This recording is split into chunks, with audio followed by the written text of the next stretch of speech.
शङ्करं शङ्कराचार्यं केशवं बादरायणं सूत्रभाष्यकृतौ वन्दे भगवन्तौ पुनः पुनः।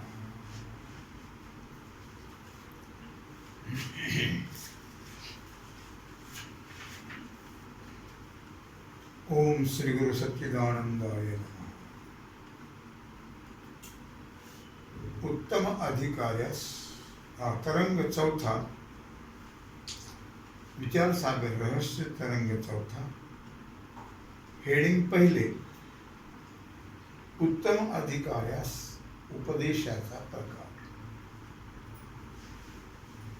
पाठ क्रमांक 21। आता पहिल्या आणि दुसऱ्या तरंगामध्ये अनुबंधाचं थोडक्यात आणि विस्ताराने वर्णन केलेलं आहे। पहिल्या तरंगात थोडक्यात केलं आणि दुसऱ्या तरंगामध्ये अनुबंधाचं विस्ताराने वर्णन केलेलं आहे। तिसऱ्या तरंगामध्ये प्रथम गुरुचं लक्षण सांगितलं आणि शिष्याने श्रीगुरूंची सेवा कशी करावी व अध्यात्म विचार कसा करावा हेही सविस्तर सांगितले। त्यानंतर आता वेदांत विचाररूप शास्त्र गुरु शिष्याच्या संवादाच्या रूपाने सांगण्याकरता एक कल्पित कथानक मूळ ग्रंथकाराने सांगितलेलं आहे। ते असं, शुभ संतती राजाची कथा। एक शुभ संतती नावाचा राजा होता। त्याला 3 मुलं होती, एक तत्वदृष्टी, एक अदृष्टी आणि एक तर्कदृष्टी। राजा सर्व गुणांनी संपन्न असून त्याला सर्व भोग प्राप्त। बरेच दिवस तो भोग भोगीत असता पूर्व पुण्याईने, कारण परमार्थाचा विचार हा पुण्याने येत असतो आणि बाकीचे विचार पापाने येतात। तेव्हा त्याचं पूर्व पुण्य होतं, बहुत सुकृताची जोडी। पूर्व पुण्याईने त्याच्या मनात असा एक विचार निर्माण झाला की आत्माच सुखरूप असून काय बाकीचे अनात्म पदार्थ तुच्छ आहे। आत्मा हा सच्चिदानंद स्वरूप आहे, सुखरूप आहे आणि अनात्म पदार्थ जे आहे ते दुःख देणारे आहे, दुःखरूप आहे, द्वैतरूप आहे आणि मिथ्या आहेत। याकरता राज्य मुलाच्या स्वाधीन करावं, पूर्व पुण्याने त्याला स्मरण झालं, आठवलं, राज्य मुलाच्या ताब्यात द्यावं आणि आपण आत्मविचार करण्याकरता वनात निघून जावं। कारण आत्मविचार हा लोकांतात होत नाही, त्याला एकांतच लागतो। तुका म्हणे आम्हा एकांताचा वास, ब्रह्मी ब्रह्मरस सेवू सदा। एकांत लागतो। आपण वनात एकांतात जाऊन आत्मविचार करू। हा विचार आपल्या 3 मुलाला कळवण्याकरता त्याने एकांतात बोलावलं आणि सांगितलं की बाबा हो, हा प्रपंच फार दुःखरूप आहे, यात फार कष्ट भोगावे लागतात। दुःख बांधवडी आहे हा संसार, सुखाचा विचार नाही कोठे। याकरता राज्याचा त्याग करून आत्मस्वरूपाचा विचार करत राहावं असं मला वाटतं। राज्याचा त्याग करून बाहेर जाण्याचं कारण काय आहे तर माझ्या प्रजेतले जे लोक आहेत ना ते सर्व संसाराचं दुःख भोग, तेही मला पाहत नाही. ज्यांच्याजवळ पुष्कळ ऐश्वर आहे किंवा ज्यांच्या हातात मोठी सत्ता आहे त्यांना विचार शून्य लोक थोर समजतात. विचार शून्य, फार मोठे होय, फार मोठे. कोण मोठे? मोठं कुणाला म्हणावं हेही कळत नाही माणसाला. हे मोठे अर्थात, पण मला तर त्यांचं जे सर्व ऐश्वर दरिद्र्यापेक्षाही दरिद्री आहे असं मला वाटतं. कारण तेही लोकांना फसवून पीक मागूनच करतात ना सर. एक राजा होता बादशाह, आणि तो बादशाह देवाची प्रार्थना करतो.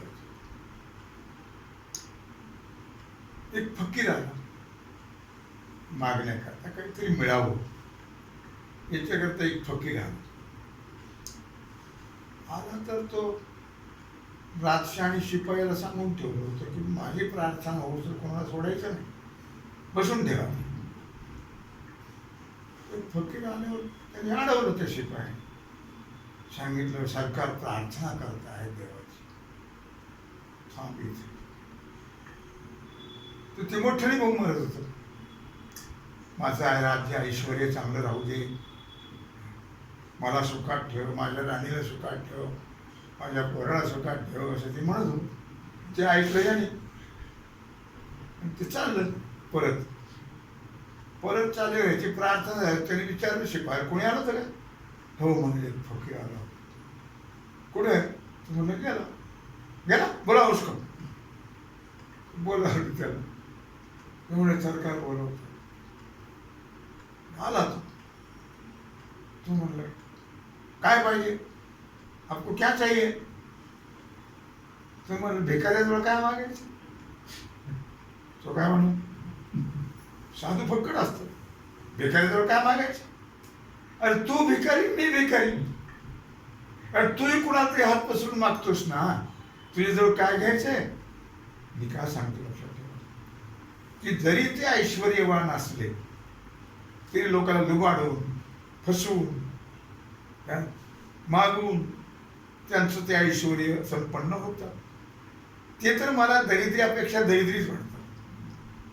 दरिद्री बरे समाधानात असतात, यांना तर कधी समाधान प्राप्त होत नाही. हाय मरेपर्यंत हाय करत राहतात मोठे लोक. तेव्हा याकरता सर्व राज्य वैभव सोडून द्यावं आणि सुखप्राप्ती करता मला एकांत स्थानी जावं असं वाटतं. याकरता सर्व राज्य वैभव काय हे सोडून द्यावा.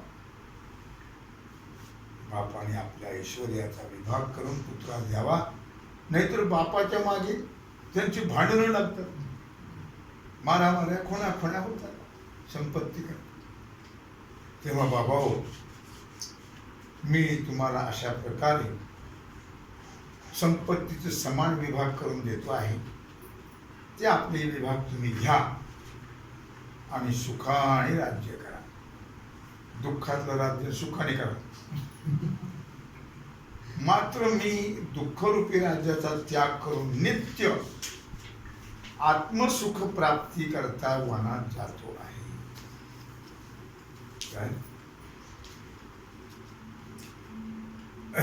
राजाचे मुलं फार हुशार होते, विचारवंत होते. बरं झालं बाप मात्र जातोय, सगळं आपल्या हातात किंवा असली बावळत नव्हते, ते विचारवंत. त्यांनी एकांतात जाऊन तिघांनी विचार केला.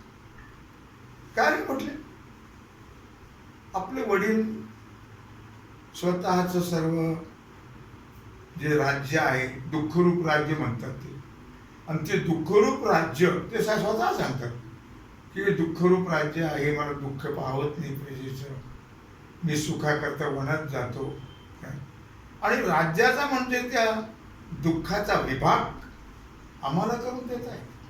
राज्य म्हणजे दुःख.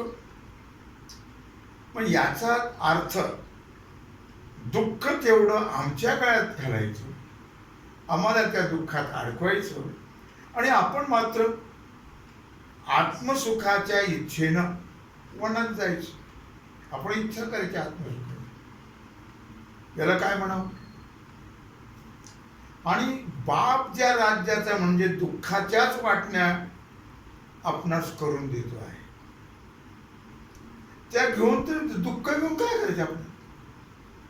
प्रपंच म्हणजे, राज्य म्हणजे दुःख आहे.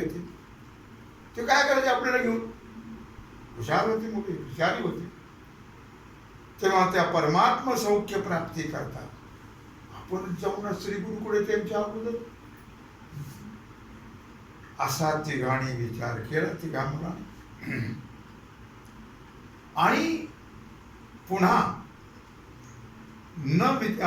वडिलांना न विचारता एकदम राज्य सोडून निघून गेले. अविचारला असतं जाऊ दिलं असतं, काय म्हणते नसतं. दैवयोगाने त्यांना गुरुची प्राप्ती झाली. गुरूंची 6 महिने अनन्य भावाने सेवा केली.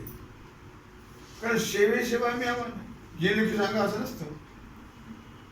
गेलो की सांगायचं नाही असं माझी पद्धत नाही. मग खूप ठिकाणी सेवा केली. आणि सेवा केल्यानंतर गुरुनी एकदा सहज विचार, तुम्ही कोण आहात? इथे कशा करता आलेला आहात? काय इथे येऊन जे राहिला ते कशा करता? असं प्रेमाने विचारलं. सद्गुरू, आपण प्रार्थना करावी असं आपल्या दोघा बंधूचं मनोगत थोरल्या मुलाने जाणलं. आणि मग श्रीगुरु पुढे त्याने हात जोडले, विचारलं, हे श्रीगुरु, आम्ही तिघ शुभ संतप्ती या नावाच्या राजाची मुलं आहोत. नाव खूप छान आहे, शुभ संतप्ती. काय? आणि जन्ममरण रूप संसार आणि तप्त झाल्यामुळे आम्ही दीन आहोत. संसारातले दीन असतात, दीन दुःखी. याकरता आत्मस्वरूप प्राप्तीची इच्छा धरून आपली सेवा आम्ही करतो.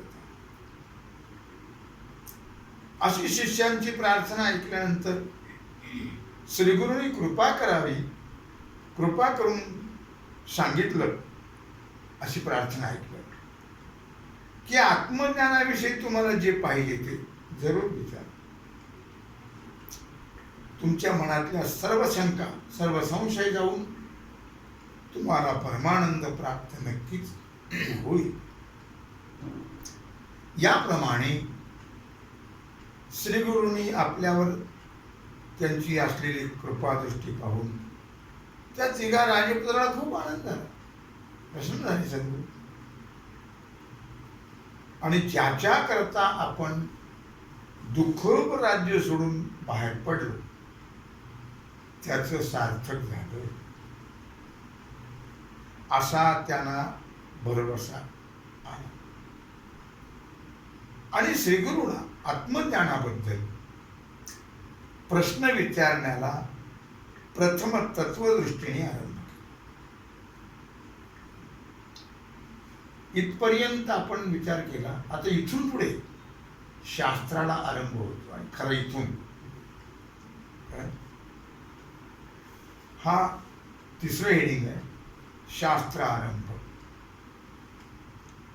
इथून पुढे शास्त्राला आरंभ झालेला आहे. साधारण मुमुक्षुस नेहमी ज्या शंका निर्माण होतात त्याचं सोपपत्ती अत्यंत सोप्या युक्तीनं विवेचन पुढील गुरु शिष्य संवादात केलेलं आहे. म्हणून चांगलं लक्ष देऊन आपण हे विचार केला पाहिजे, वाचलं पाहिजे, कळून घेतलं पाहिजे. शिष्य म्हणतो, भगवान श्री गुरु अर्धा तास झालं की मला खून बघत.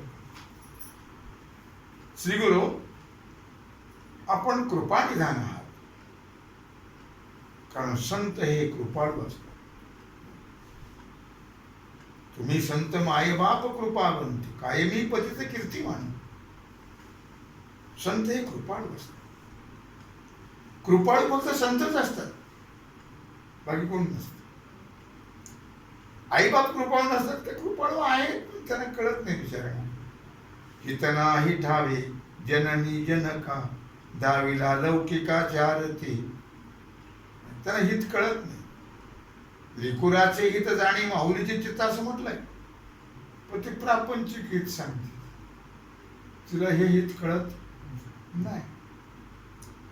तेव्हा आपण कृपाळू आहात, कृपानिधान आहात, सर्वज्ञ आहात. सद्गुरू सर्वज्ञ लागतात, तर ते आपल्या शंकेचं समाधान करू शकतात. नाहीतर शिष्याने एक वेळ तरी तिसरं सांगायचं, त्याचा उपयोग होत नाही. त्यालाही पूर्ण बोध होत, यालाही समाधान होत नाही. आम्ही परमानंद प्राप्त व्हावा आणि जन्म मरण दुःखरूप जो संसार त्याचा नाश व्हावा, अशी दोन प्रकारची इच्छा धरून आपल्याला शरण आलो.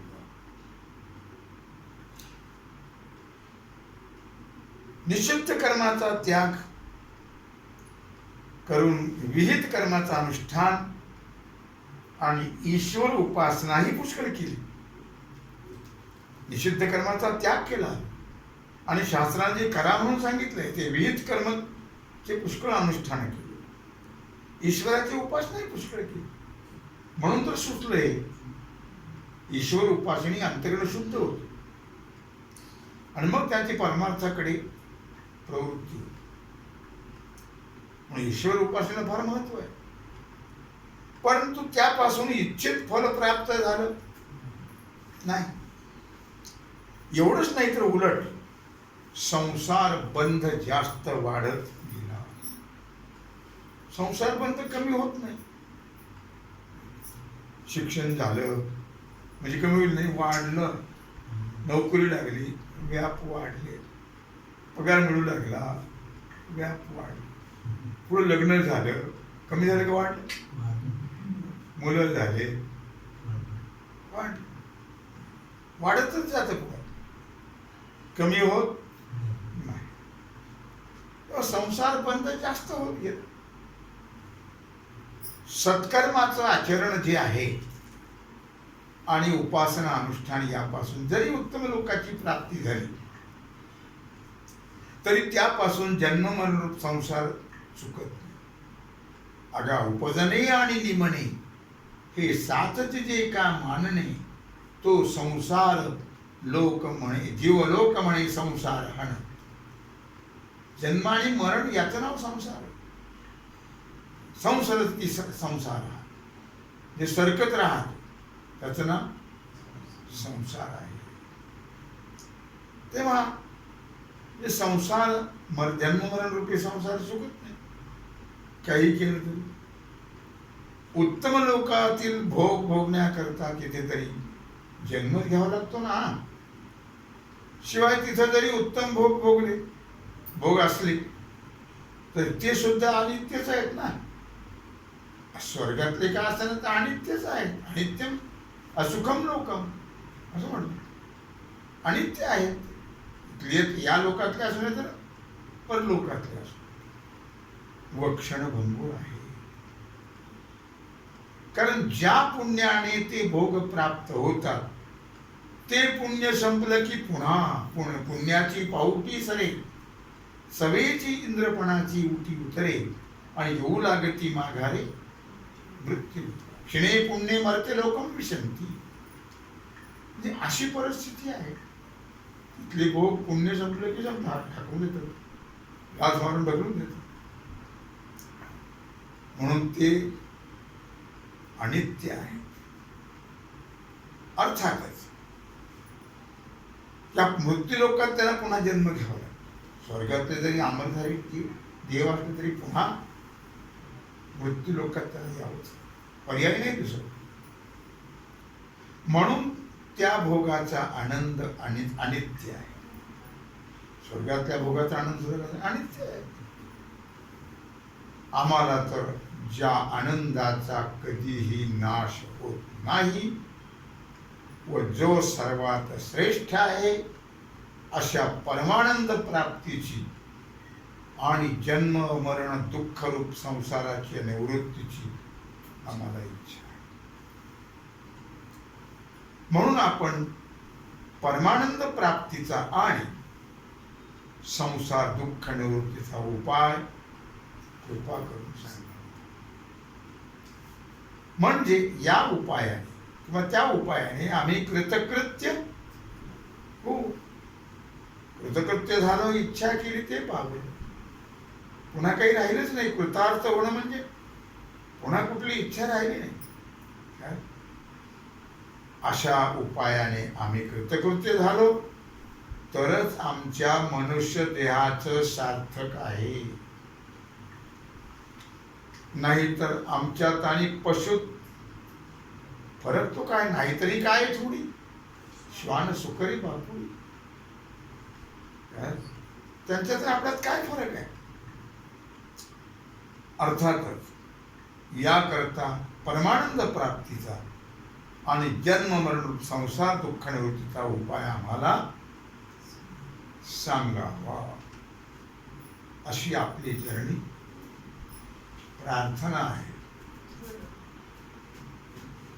काय अशा प्रकारे शिष्याची प्रार्थना ऐकून गुरुने आपल्या मनाशी विचार केला. लक्षात आणि हे शिष्य ज्या अर्थी परमानंद प्राप्तीची आणि संसार दुःखाची निवृत्तीची इच्छा करता आहेत त्या अर्थी हे मोक्षाची इच्छा करणार. अर्थातच यात काही शंका नाही, कारण परमानंद रूप जे ब्रह्म आहे त्याची प्राप्ती होणं आणि संसार दुःखाची निवृत्ती होणं हेच आहे खरं मोक्षाचं स्वरूप. कळलं? अत्यंतिक दुःखाची निवृत्ती आणि परमानंदाची प्राप्ती हे आहे मोक्षाचं स्वरूप. आणि त्याचीच इच्छा या शिष्याला आहे, म्हणून हे मुमुक्षु आहे. मुमुक्षु कोणाला होतं? मोक्षाची इच्छा करणारा, त्याचं नाव मुमुक्षु. संसाराची इच्छा करणारा बुभुक्षु, त्याला काय म्हणतात? बुभुक्षु. याकरता यांना ज्ञानाचाच उपदेश केला पाहिजे, कारण ज्ञाना वाचून अन्य कोणत्याही उपायाने मोक्ष प्राप्त होणं शक्य. ज्ञानात एव तू कैवल्य, ज्ञानानेच मोक्ष प्राप्त होतो, केवळ ज्ञानानेच प्राप्त होतो असा वेदांचा आहे सिद्धांत. परंतु ज्ञानाचा उपदेश केला पाहिजे एवढंच म्हटल्याने भागेल काय? उपदेश केला पाहिजे एवढं म्हणून कसं भागेल? जेवायलाच पाहिजे म्हणून पोट भरणार नाही. जेवला तरच भरेल, नाही जेवायलाच पाहिजे, नाही जेवायला नकाच पोट भरेल नाही. कारण सांख्य मतामध्ये प्रकृती पुरुषाच्या विवेकाचं नाव ज्ञान आहे. सांख्य मत, सांख्यशास्त्र कोणी केलं? कपिलाने. कपिलाचं सांख्यशास्त्र.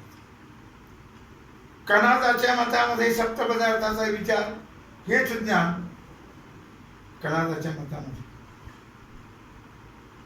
अशा रीतीने पुष्कळ शास्त्रकार वेगळ्या वेगळ्या प्रकाराने ज्ञानाचं स्वरूप सांगतात आणि त्या ज्ञानापासून मोक्ष होईल असं म्हणतात. पण ते व्यर्थ आहे. मताचा गलबला. मोक्ष तर वेदोक्त जीवब्रह्माऐक्य ज्ञानानेच होत. जीवब्रह्माऐक्य ज्ञानाशिवाय मोक्ष प्राप्त होत याकरता शिष्यांना जीव ब्रह्माऐक्य ज्ञानाचा उपदेश केला पाहिजे, असं श्री गुरूंनी आपल्या मनाशी ठरवलं. काय आणि त्याच ज्ञानाच्या उपदेशाला आरंभ केला. श्रीगुरु म्हणतात, हे शिष्य, तुला परमानंदाची प्राप्ती आणि संसार दुःखाची निवृत्तीची इच्छा होत आहे. ती भ्रमाने होत आहे. कारण परमानंद रूप जे ब्रह्म ते तर तूच आहेस. जीव ब्रह्मैव नापरा. मग त्या तुझ्या ब्रह्मस्वरूपाच्या ठिकाणी जन्म मरणादी संसार दुःख यत्किंचितही नाही. म्हणून जन्म व नाशरहित असं स्वतः सिद्ध ब्रह्मरूप तू आहेस. आणि त्या ब्रह्मरूप आत्म्याच्या ठिकाणी संसार दुःख कालत्रयही किंबहुना मुळीच नाही असा निश्चय कर. कारण परमार्थ हा निश्चयावर अवलंबून आहे. निश्चयाचे बळ तुका म्हणे तिची. अरे जी वस्तू आपल्या जवळ नसते म्हणजे अप्राप्त असते, तिच्या प्राप्तीची इच्छा संभवनीय आहे. तसं जन्म मरण संसार हा जन्ममरण रूपी संसार तुझ्या आत्म्याच्या ठिकाणी जर असता तर त्याच्या निवृत्तीची इच्छा होणं साहजिक. पण त्या जन्मादी संसाराचा तुझ्या आत्मस्वरूपाच्या ठिकाणी लेश सुद्धा नाही. असं असताना तुला परमानंद प्राप्तीची आणि संसार दुःखाची दुःख निवृत्तीची इच्छा होते. महाभ्रम नाही का? नाहीच आहे ते. आणि त्याच्या निवृत्तीची इच्छा तू करतोस. तू तर परमानंद स्वरूपच आहेस, ब्रह्मस्वरूप आहे, मोक्ष स्वरूपच आहेस तू. शिष्य मोक्षाच्या इच्छेने श्री गुरुकडे गेले असता त्यांना सद्गुरु महावाक्याचा उपदेश करतात. असं म्हणून जे म्हणतात तो उपदेश हाच आहे. तो परमात्मा तू आहेस. असा उपदेश केल्यावर जर शिष्य उत्तम अधिकारी असेल तर तो त्याच क्षणी कानावचनाची भेट, त्याच क्षणी कृतार्थ, कामच झालं. पण असा भाग्यवान क्वचित येईल. आणि जर मंदाधिकारी असेल तर त्याला रात्रंदिवस दुःख भोगणारा मी सच्चिदानंद ब्रह्म कसा असेल अशी शंका येणारच. आणि कोणालाही तू ब्रह्मरूप आहेस असं आपण जर सांगितलं किंवा सद्गुरूने सांगितलं तर त्याला एकाएकी पटेल का? कसं पटेल? शक्य नाही. तू ब्रह्मरूप आहेस असं सांगितलं तर शक्य नाही त्याला पटेल. ती शंका येणारच. मी कसं काय ब्रह्मरूप असेल? मी जन्म आहे, मरणार आहे, सुखी आहे, दुःखी आहे, पुण्यवान आहे, पापी आहे, मी कसा ब्रह्मरूप असेल? त्याचप्रमाणे या शिष्याच्या मुखाने प्रथम आत्म्याच्या परमानंद रूपाविषयी मूळ ग्रंथकार शंकेचा आरंभ करत आहे. परमात्म्याच्या परमानंद स्वरूपाबद्दल मूळ ग्रंथकार निश्चलदासजी या शंकेला आता आरंभ करत आहेत.